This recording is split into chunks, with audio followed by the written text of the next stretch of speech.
What is up, guys? Welcome back to Sadiq's Rabbitry. My name is Sadiq, a young and passionate rabbit farmer here in Ghana. Today, let us discuss some of the reasons why winners die. Today's video, I'm going to delve into deeply how or some of the reasons why young rabbits die and some of the things you should do in order to avoid this. If you are new to the channel, do well to hit the subscribe button, smash the like button if you really enjoyed this video, and do well to share your opinion in the comment section after watching this video. Sometimes it might be frustrating, I know, because you can be looking after rabbits, young rabbits, 1 to 2 months old. Once it's time to wean them, then they start dying, right? It's really frustrating and it's really annoying, I know. But have you taken the time to know some of the reasons why this happened? Have you tried to investigate yourself if there are some diseases on your farm, or it may be a cause of some of the activities you do on the farm which result to the kids dying, right? So in this video, I will talk about some few problems you should be looking at if you do not want to have this mortality rate once you start weaning your animals. And the first thing I want to talk about is improper feeding. Now, if you have been following me closely, you will see that in most of my videos I've been talking about improper feeding a lot, right? Because in rabbit farming, the main key point is that we should be able to feed our animals right in order for them to grow well, in order for us to sell them and make our money. But if in a case we are not giving them the right feed, or we are not feeding them appropriately, then we might end up losing some of these animals even if we start selling, right? So improper feeding entails that once you have your formulated feed, or once you know the feed your animals take, you should make sure that that's what you give them, right? You should make sure that that's what you give them, but not on a regular basis, right? So I've explained this in my previous video that if you have feed that you are using, pellet that you are using, you should make sure that every 5 to 6 days you just change it, right? So if you are feeding pellet for, let's say, a week, then the following week you get a day or two, then you feed grass or hay. Now this will help your animals get balanced with the feed they are eating, and it will help them to grow well and reduces this mortality rate, right? And also with improper feeding, for the past few years we have been told that rabbits can take kitchen waste, right? Because with this, when we were younger, we've been used to believe that kitchen waste can be given to animals like rabbits and it will not have any effect on them. We've been told, and I myself have been doing it, right? You will get some rice that has been left over in the kitchen, then you just give it to the animals. They will eat it all right, but you should know that there is no nutritional value in that. There is nothing they can gain in just eating kitchen waste. I mean, come on, why should you be feeding your rabbit kitchen waste?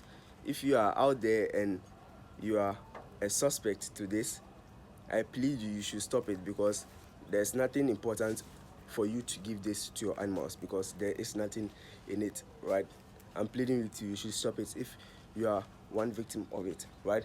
And the second thing is not giving the right quantity of feed to your animals. Now, I have been a victim of this once, but now I have stopped it, right?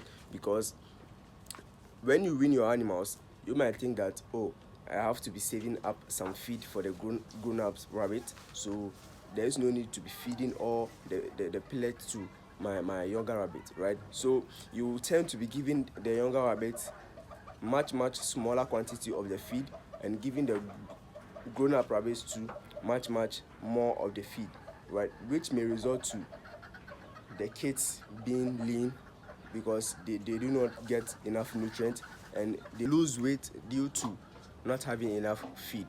Now let me tell you one thing about winners, right? If you start up a rabbit farm, you probably know that you want to get winners to sell in order to make money, right? So I would advise you that you should be able to make budget ahead of time for feed before you even wean your animals, right? That's the trick I use, and for the past few years now it has been working, right? So if you want to wean your animals, you should make sure that you have a budget of your feed ahead of time before you wean, so that once you wean them, you not just get shortage of feed, and due to that you'll be feeding the younger animals much less and feeding the grown-ups too much more. Right now, this will result to you not having even anything to sell. Right, so you can try it. Just have a budget ahead of time, and then you can try it. Right, the second problem which causes winners to die at an early age is overcrowding. Now, overcrowding too has been rampant nowadays. Right, I've been seeing several farms having this issue, right, because they do not have much space, and also they do not have enough cages. Right, some of them they do have the space, but they do not have the cages due to some one or two reasons. Right, and also to some of them do have the winners, but not enough space to make the cages. Right, so with overcrowding, this will end up you will end up losing the younger rabbits in the winners. Why? Because the grown-up ones, you do know that once you win your animals, you can have some of them much younger than others. Right, so with the grown ones, they will always be fighting to get to the bowl to eat. Right, which will result to the younger ones staying behind, and with this, by the time the younger ones get there, maybe the feed will be finished. Right, so with this, they will just be there not eating. You might think that, oh, maybe the feed is enough for all of them, but suddenly you see that the younger ones will start dying. Right, this is one of the effects of overcrowding.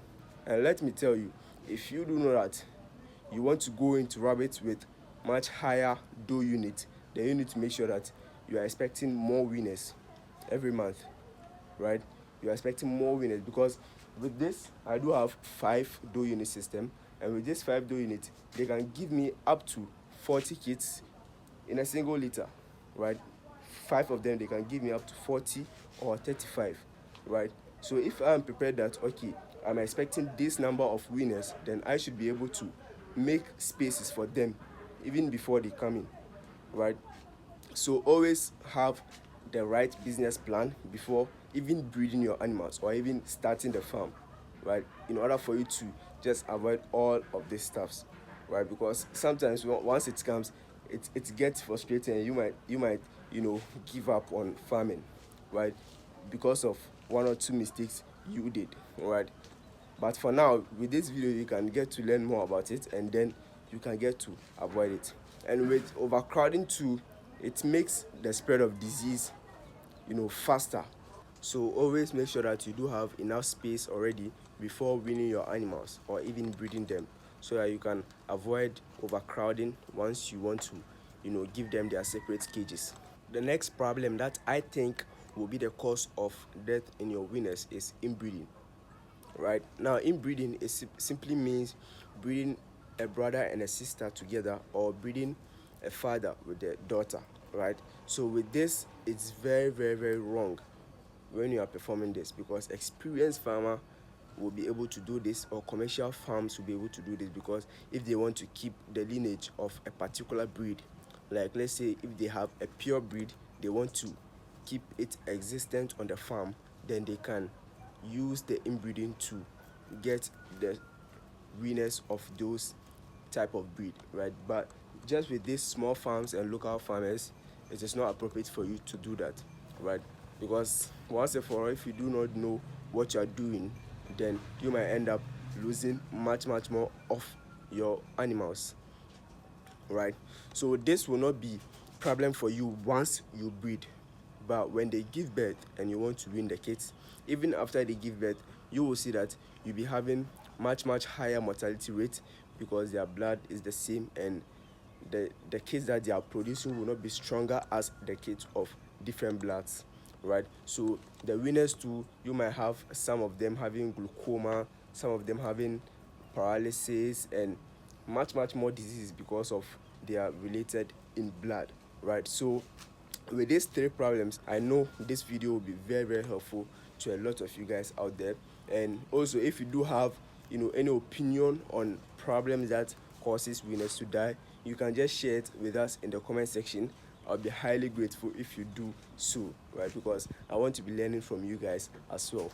Right, so yeah, that's what I have for you guys for today, and I hope you've really enjoyed watching this video.